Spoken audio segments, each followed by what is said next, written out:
बिस्मिल्लाहिर्रहमानिर्रहीम। Red chilli network के सुनने और देखने वालों को इफ्तिखार अजीज़ का सलाम। दोस्तों, आज एक ऐसे अनवान पर वीडियो बनाने जा रहा हूं जो तहरीर मैंने पढ़ी और पढ़कर मुझे दिली तकलीफ़ हुई तो सोचा आप लोगों तक इसको ट्रांसफ़र कर दूं। तहरीर कुछ यूँ है। ऐ मुसलमानों, क्या तुम सुनते हो? मगरब की दरसगाहों, तहकीकाती अदारों और इल्मी मरकज़ों से मुसलसल एक आवाज़ हमसे मुखातिब है, मगर अफसोस कोई इस पर तवज्जो नहीं देता। किसी का खून जोश नहीं मारता और किसी की गैरत नहीं जागती। ये आवाज़ कहती है, मुसलमानों, ऐ हमारे ग़ुलामों सुनो, तुम्हारे इकबाल के दिन गुज़र गए, तुम्हारे इल्म के कुएँ सूख गए और तुम्हारे इक़्तिदार का सूरज डूब चुका। अब तुम्हें हुक्मरानी और सल्तानी से क्या वास्ता? तुम्हारे बाजू अब शल हो गए और तुम्हारी तलवारें जंग आलूद। अब हम तुम्हारे आका हैं और तुम हमारे ग़ुलाम हो। देखो, हमने सर से पाँव तक कैसा तुम्हें अपनी ग़ुलामी के सांचे में डाला है। हमारा लिबास पहनकर और हमारी ज़ुबान बोलकर और हमारे तौर तरीके इख्तियार करके तुम्हारे सर फ़ख्र से बुलंद हो जाते हैं। तुम्हारे छोटे छोटे मासूम बच्चे जब हमारे कौमी निशान और मजहबी शआर टाई लगाकर स्कूल जाते हैं तो इस लिबास को देखकर कैसा तुम्हारा दिल खुश होता है। हम बेवकूफ़ नहीं थे, हम तुम्हारे दिलो दिमाग को अपना ग़ुलाम बना चुके थे। अब तुम हमारी आँखों से देखते हो, हमारे कानों से सुनते हो और हमारे दिमाग से सोचते हो। अब तुम्हारे वजूद में तुम्हारा अपना कुछ नहीं। अब तुम हर शुबह ज़िंदगी में हमारे मोहताज हो। तुम्हारे घरों में हमारे तौर तरीके हैं, तुम्हारे दिमागों में हमारे अफकार हैं, तुम्हारे स्कूलों और कॉलेजों में हमारा मरतब किया हुआ निसाब है, तुम्हारे बाज़ारों में हमारा सामान है और तुम्हारी जेबों में हमारा सिक्का है। तुम्हारे सिक्के को हम पहले मट्टी कर चुके हैं। तुम हमारे हुक्म से कैसे सरताबी कर सकते हो? तुम अरबों और खरबों रुपए के हमारे कर्जदार हो। तुम्हारी मईशत हमारे कब्ज़े में है, तुम्हारी मंडियां हमारे रहमो करम पर हैं और तुम्हारे सारे तजारती अदारे सुबह उठते ही हमारे सिक्के को सलाम करते हैं। तुम्हें अपने जवानों पर बड़ा नाज था। तुम कहते थे ज़रा नम हो तो ये मट्टी बड़ी ज़रखेज़ है साकी।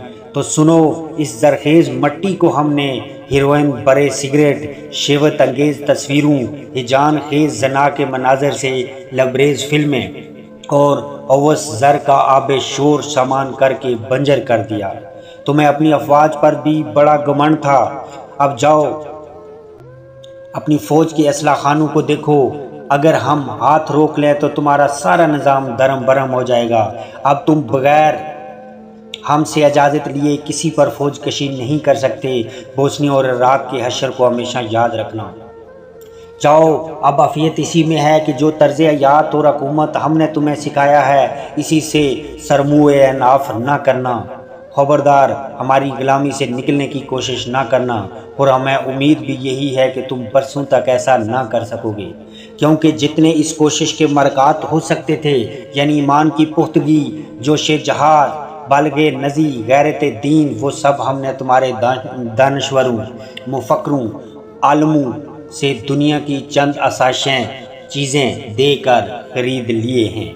हम तुम्हारी औरतों को टीवी के ज़रिए बेहयाई की तरगीब देकर, सिंगार व आराइश हुस्न का बेहतरीन सामान देकर उनकी चादर उतरवा दी है और तुम्हारे मर्दों को हरियाँ और फहाश फिल्में दिखाकर उनकी मर्दानगी की जड़ काट दी है।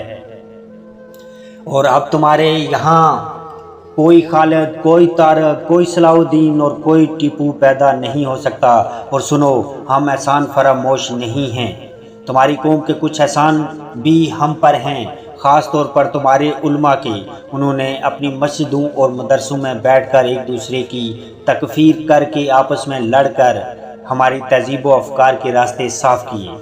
तुम्हारे दानश्वरों और मुफ़क्करों ने तरक्की याफ्ता और मॉडर्न कराने के शौक़ में मुल्हिद और ज़ंदीक बनकर हमारे फ़लसफ़े की इशाअत की। तुम्हारी तालीम गाँव ने हमारे निसाब तुम्हारे नौजवानों के दिलो दिमाग में हमसे बेहतर तरीके से उतार कर अपने मज़हब से बगावत पर उकसाया। तुम्हारे साहिबान इक़्तिदार अपने सारे वसाइल तुम्हें बेहयाई, बेगैरती और बेदीन, बुनियाद परस्त और दहशतगर्द बनाने के लिए हमारे ही इशारों पर इस्तेमाल करते हैं। हम इन सब के शुक्रगुज़ार हैं। तुम्हारे मज़हब ने कैसी कैसी पाबंदियाँ तुम पर लगा रखी हैं। یہ حرام وہ حرام، یہ جائز وہ ناجائز، زندگی کی راہیں تم پر تنگ کر دی تھیں۔ ہم نے تمہیں زندگی کا ایک نیا راستہ دکھایا اور تمہیں حرام حلال کی قید سے آزاد کر دیا۔ کیا تم اس پر ہمارا شکر نہ کرو گے؟ اے مسلمانوں، اے غلاموں، کیا تم سنتے ہو؟ دوستو، یہ تھی آج کی سٹوری اور یہ تھا آج کا عنوان۔ یقیناً آپ کو پسند آئے گا اور یقیناً ہماری غیرت کو جگانے میں اس تحریر سے بہت فائدہ ہوگا۔ اس کا ایک ایک حرف اگر آپ سوچیں تو بالکل سچ ہے۔ جس نے بھی یہ تحریر لکھی ہے اس نے کمال کی تحریر لکھی ہے۔ اگر آپ اجازت دیں انشاءاللہ نئی کسی تحریر کے ساتھ آپ کی خدمت میں حاضر ہوں گا۔ اپنا بہت خیال رکھیے گا اور ساتھ میرے اس چینل کا بھی اور میرے پیارے ملک پاکستان کا بھی۔ اللہ حافظ۔